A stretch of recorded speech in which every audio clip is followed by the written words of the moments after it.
Alright, started the video. I don't know if I'm really ready. Don't really know which direction I want to take here, but anyway, I'm going to respond to br0kenmech a couple of videos. So his first one is a response to Boo Boo Nation on this objective morality, which could be called absolute morality, or the truth about these value equations, however you want to describe it. But anyway, we'll get on to that. But it is related to this whole idea of memes, ideas, concepts, what human beings are genetically and what we are because of what we've evolved in terms of our brain. So anyway, in his second video he did on the meme subject, he referenced Susan Blackmar. Yes, I think that's it. But anyway, you know, a TED Talks video that I had seen it in the past, and so I did watch it again. And yeah, there's lots to gripe about. The idea that memes are out there evolving is one idea. That's, I think I'm all for it. But it's a whole different kind of evolution. It's not a environmental selection process that has anything to do with the kind of evolution that's taking place for us physically. Two entirely different concepts of evolution, dictated by a different set of rules.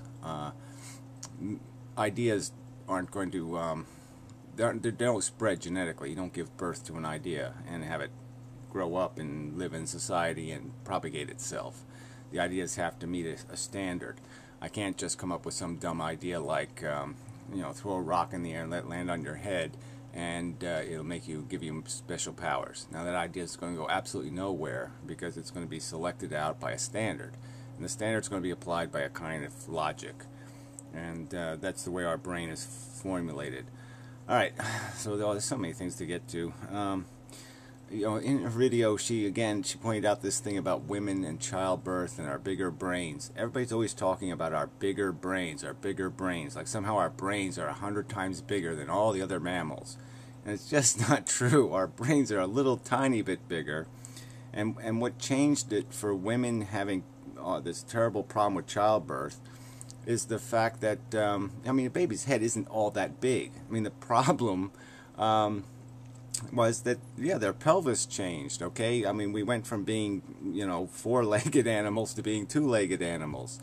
And that was a huge change. And it bent and distorted the pelvis and fucked up the birth canal, and that whole thing got all rearranged, and that's the problem. And then the second issue, the reason why babies themselves are cripply little monsters, so anemic, so crappy, their little wobbly head on their neck and the whole thing. The reason why they're configured that way, they're so bad physically, is first because they don't go a full term, and second, yeah, we ended up through our intelligence being able to take care of them better, to protect them. We built shelters and we lived in caves and we did things that made it possible for babies to be more survivable, and that made them weaker. That's the way evolution works, okay? I mean, evolutionarily, every time you put an asset in, you protect something, you're going to make it weaker, because now it doesn't have to meet the survival of the fittest standard anymore. Fitness is lowered. Alright, so yeah, we take out your appendix, and that means that, you know, your kid isn't going to inherit your medical technology. It's going to inherit your shitty appendix, okay, the one you had removed. It's not going to inherit immunity from appendicitis. It's going to likely inherit more likelihood to have appendicitis. So every time we find a pill or a mechanism to make us survive, to help us survive, we make ourselves weaker. And that's just what's happened over time. Is, yeah, human babies have gotten incredibly feeble, and the birth process has become more and more difficult because we keep assisting it. We keep creating mechanisms to make birth possible in circumstances that should have failed. So every time we do a cesarean section or all this other stuff, we're just making it harder on the next generation to give birth naturally. And that's how the evolution has worked, and that's why there's this problem. So it's right there, this simple meme that's been running around that somehow it's this big brain thing. No, our intelligence is not the product of a big brain. Alright, we had the big brain before we had the intelligence, you dummies. Okay, we had the same size skull 50,000 years ago, 100,000 years ago, the same percentage of brain to body weight. So what changed wasn't how big our brain was. What changed was what we put in the brain. And what changed from us from other animals, what made us distinct from them, was not more brain. What made us distinct is how the brain functioned, how it ordered the filing cabinets. And so it was able to do this language thing. So we became very focused on these verbal skills and language and conceptualizations, and that provided the foundation for everything that came after that in terms of our capacity to keep increasing our knowledge by writing everything down in books and being able to educate ourselves over a dozen years and do all of that crap. That's what makes us, okay? The big brain is not what makes us. What you could do, I'm going to argue this, and I think I'm going to be proven correct if there is a future. The truth is, I think you can augment, surgically correct any other great ape's brain and probably give them our capacity. You don't have to give them more brain. You have to just change something. There's something a little different in how our brain functions that allows us to do this communication thing, and that's the whole game. The whole game is the communication thing. So anyway, that's just always annoyed me. But there's just so many of these little things that annoy me. Even somebody wrote in some comment about how I'm supposed to take, to be serious this page. I won't bother going through all her comments. Fuck that shit. But anyway, these assholes that keep thinking, now I'm obliged. Somehow I've proven my ignorance by saying you can't trust scientific consensus. Well, you can't, especially now. We've had it demonstrated. In the last year, there's been 2 big releases of scientific discovery that were completely bullshit, okay? I mean, synthetic life, and then, that stupid arsenic crap, and there's been others. It's all this big show crap, okay? Then you get into quantum mechanics, and you can find all kinds of voodoo going on. It has nothing to do with reality, just a bunch of speculation. That doesn't have anything. It isn't founded on anything but the fact that you can't immediately disprove it just because it's so convoluted. But it is disprovable. Anyway, what do I want to get to here?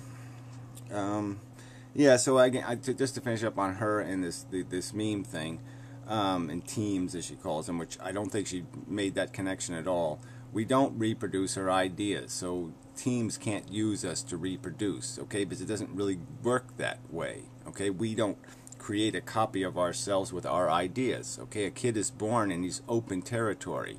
Any meme can get into that kid, all right? It's not owned by the parent. So we see that demonstrated all the time, every fucking day. The generation gap and the dissimilarity between parents and their children in terms of what memes get in their heads, what ideas motivate them and drive them. So yeah, memes they don't need us to reproduce. They don't need us to create the reproduction. Certainly society has to create new verse, and that's going to happen. So that has just nothing to do with memes. They're just not interested in the replication thing in that sense. They're only interested in the viral thing, where they infect other people. So memes are doing the viral thing. They're doing the infection thing. They're not doing the replicate through thing. They're just using each individual to spread it, but it's not.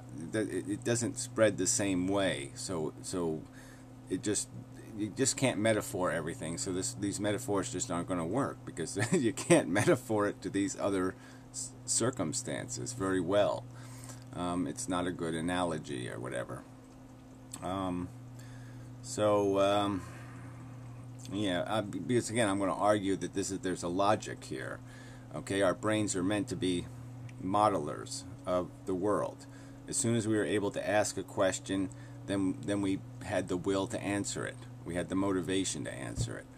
And that's what we do. We ask questions and we answer them. We unveil the truth circumstance. We find out how to control, and you control through understanding. And that's what our brain is oriented to doing. It is dictated largely by logic, and the only way you break the logic is breaking the premises. So yeah, if you give somebody a bad piece of information that's fundamental, it's a foundational piece of information like God or some other crap, then you'll defeat the logic. You'll break it all the way up the chain, because the foundation will be shit. And it's just trying to weed, our knowledge base of the crap and to fertilize the solid ideas. And I'm going to argue that much of the resistance to the simple argument I'm making is only there because there is already a pre-existing idea that people won't let go of.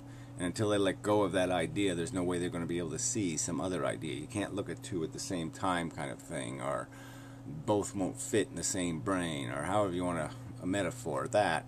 Yeah, they can't coexist. And so until you let go of one, you can't accept the other. And until you accept the other, you're not going to understand how it's valid. So it's a catch-22 in that sense. But everything clears up as soon as you get rid of the fog and the dirt and the mush. It gets a lot easier to build. The logic gets clearer and more solid, is what I would argue. So anyway, Broken Mech guy, we've been doing this argument for a long time over this stupid idea that there is a value truth out there. Okay, it exists.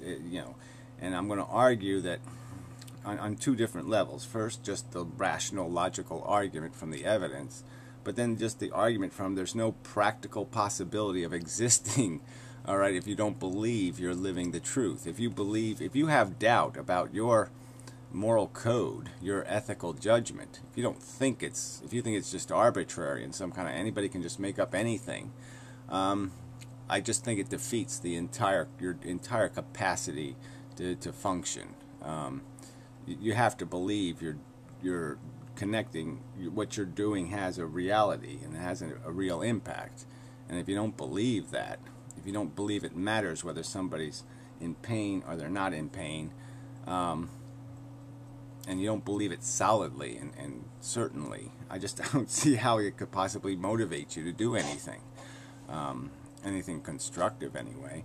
And you could just excuse any kind of, just write everything off. You could just be a completely self-indulgent asshole, and there'd be no capacity to recognize the futility and stupidity of that. And I guess that's what you're advocating there. Everybody just be a colossal motherfucking asshole. And yet you'll do it in this way that is just so preposterous. You're all hysterical over this Holocaust discussion and this idea that I have to believe that Adolf Hitler and his clan and all the soldiers all intentionally wanted to exterminate Jews, and that they built these camps and put them in trains and did all this shit because that's how they wanted to shoot them. That's how they wanted to kill them, is in this preposterously expensive, nonsensical way, because they deliberately wanted to exterminate them. They didn't just hate them and want to get them out of their way. They wanted to exterminate them. And because I don't believe that, you'll go on and type your little nasty shit comments all over the place like somehow that's an important thing for me to have to accept. I have to accept that, right? That notion. And yet you won't, you'll deny that means anything. That if I had the same opinion about something else, you'd say, well, that's just nonsense. There's no such thing as an absolute morality or objective or logical morality, so we don't have to worry. You don't have to worry about that. You don't have to worry about what he says is right and wrong. I mean, this double standard is just idiotic. How do you generate any of your hysteria over torture? Why is torture relevant in a world where everybody's allowed to be a relativist, where everybody's allowed to discount the meaning of suffering? If suffering doesn't mean anything, objectively, absolutely, definitely, positively, without a fucking goddamn doubt, a reasonable doubt, and that's what this is about. I'll get on that. Then what is all this crap? What the fuck are you? How do you fucking impose any judgment on anybody else? How the fuck do you have the arrogance to judge somebody when your judgment is based on something as silly as an opinion you say has no qualification, that you can't possibly qualify? I'm saying we can qualify it. We can qualify the description through the process of logic, and we have the evidence of it. Now, I mean, I can't help you, okay? If you're not capable of seeing the difference between you suffering with smallpox and you eating a fluffernutter, if you can't see the difference between those two events, and you would believe that it would be the same thing no matter which one you do forever, it wouldn't matter. So if you were just dying of smallpox forever, or eating a fluffernutter forever, or having an orgasm, or whatever you want to replace, any positive event, and that it wouldn't matter to you. If you had those two sitting there, you'd say, well, I can't really choose because, you know, I know it's all subjective and meaningless, so it doesn't matter. Give me either one. Either one's fine. Yeah, there's just no hope. There's no conversation to be had. If you can't accept the fundamental truth that that's the source of value in the universe, okay? Is this capacity to be harmed, to suffer, to endure a negative conscious experience, and to be able to describe a negative conscious experience. We can do this. This is not difficult. And that's the value. And all the rest is trying to figure it out, trying to discern through all the clouds and waves and wind and all the rest of it, how to describe that. And yeah, we can't take something as complex. Everything has complex. If I go back in the history and shoot Adolf Hitler's father and prevent Adolf Hitler, okay, it's still an ethical dilemma. Even though it seems like it's, wow, certain, yeah, we just don't know. You just don't know whether the World War 5 years later or 10 years later might have still happened, and it might have been won by somebody else, and so it might have gone all horribly wrong. So maybe we had to have Hitler just to prevent the next World War that would have happened if Hitler didn't happen. So these are the complex issues. You can't just simplify it into some kind of simple, this is what you live by. So we have this simple social contract to fill in the blank, to say, okay, well look, we got a social contract that'll give us some kind of foundation, because we can't explicitly answer these questions in every circumstance, because we can't know all the details and we can't know all the circumstances, so we have to make something simple to live by, so that's what we'll do. But it won't be true in all circumstances. It won't be the right answer in all circumstances, but it will be in most circumstances, and that's the best we can do. And so that's what we come up with. Thou shalt not kill. Sometimes we should kill. There's some people that need killing. They really need it really badly. They really badly need to be killed. But yeah, we've decided that it's not a good idea to act on that judgment, because it's such a hard process of figuring out which ones are the ones that really need to be killed. So yeah, it's just our lack of complete information makes what you are demanding impossible. But it's not because there's a lack of information. So I'm not even going to bother playing your video, because just this video will go on forever. But you bring up this torture situation, and there's just no real argument. I mean, it should be, as policy, it should be, yes, you don't torture, okay? You don't. But there's going to be circumstances where it's going to be too clear-cut. All right, it's like having Adolf Hitler at your dinner table. You really have to stick a fork in his eye. You have to do it. I mean, and there's going to be circumstances where there's just no way to avoid it, okay, that it would be rational to do it. I mean, if you knew for a certain fact that there was a guy loose who was going to do something to, say, the water in the Great Lakes to make it undrinkable for 1,000 years, and he's loose, and you have the guy who knows where he is so he can be stopped. You have him. And so all you have to do is get the information. All you have to do is get the information. Where's this other guy? So we can get him and stop him. Okay? It's clear cut. I mean, you have to get the information out of his brain. And it's not going to matter how you do it. You just have to do it. You have to get that information. It would be just ludicrous not to get that information. No matter what you had to do to that thing to get it, you have to get that information.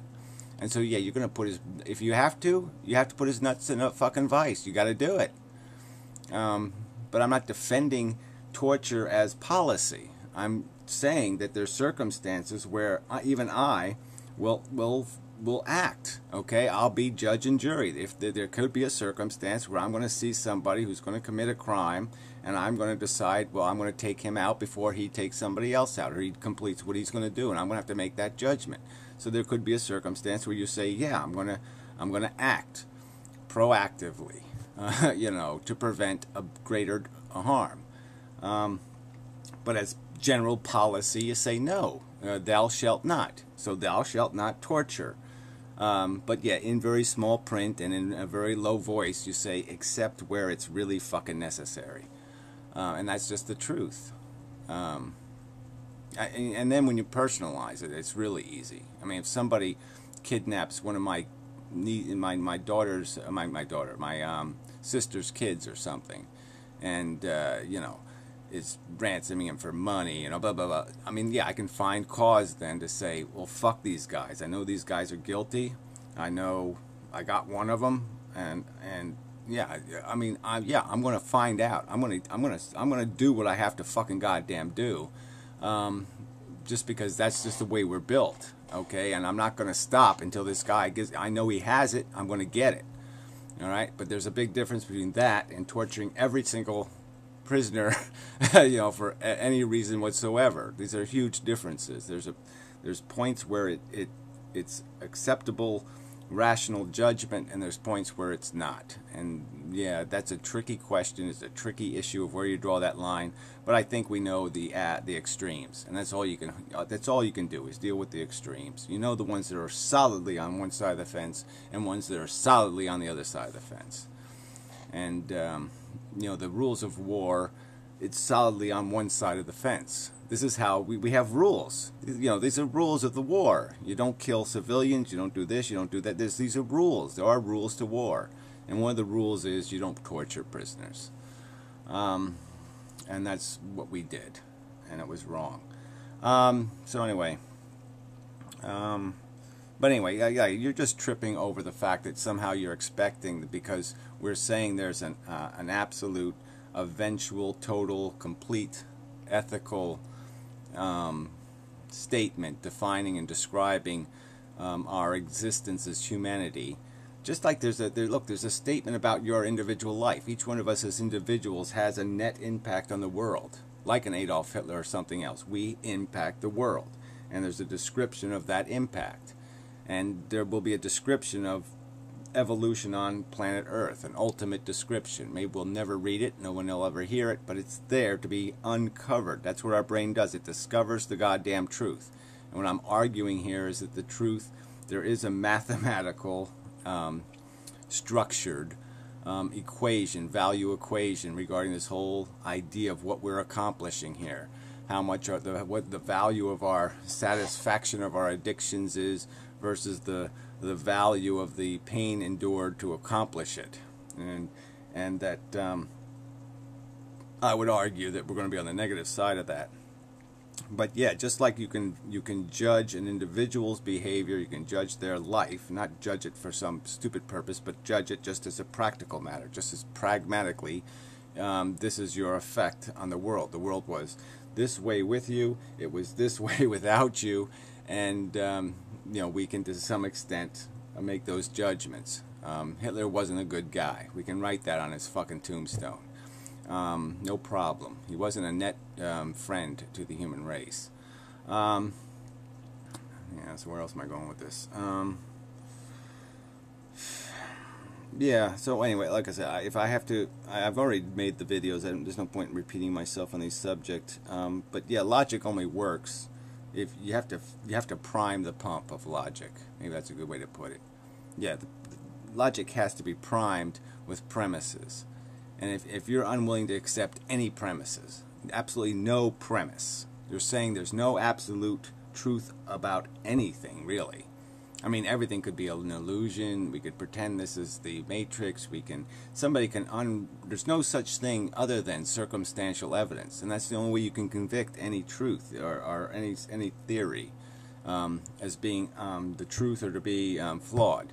That's what we're judging here. We're judging its integrity, and it's beyond this reasonable doubt standard. And so I'm saying that the idea that suffering has value is a beyond reasonable doubt proven fact. That's a premise.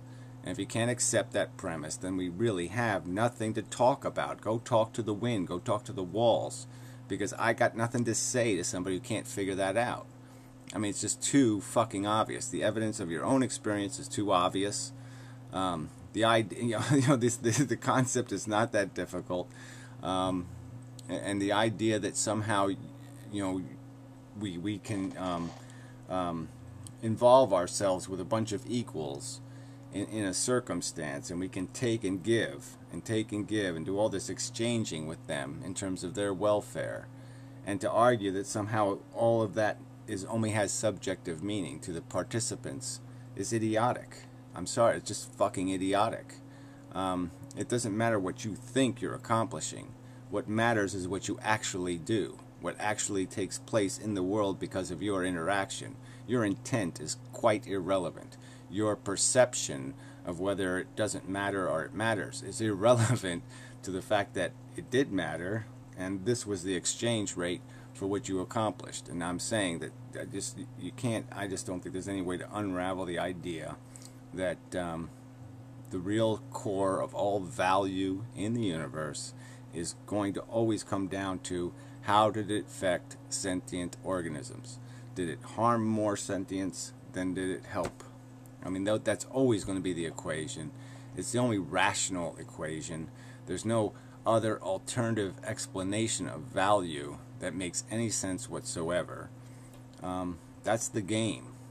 And it's unfortunately, that there's so many humans that apparently can't figure this simple thing out.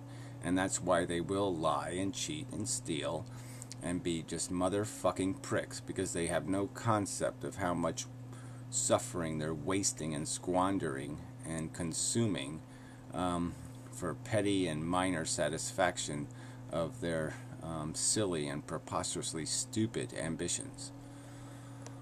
Alright. Yeah.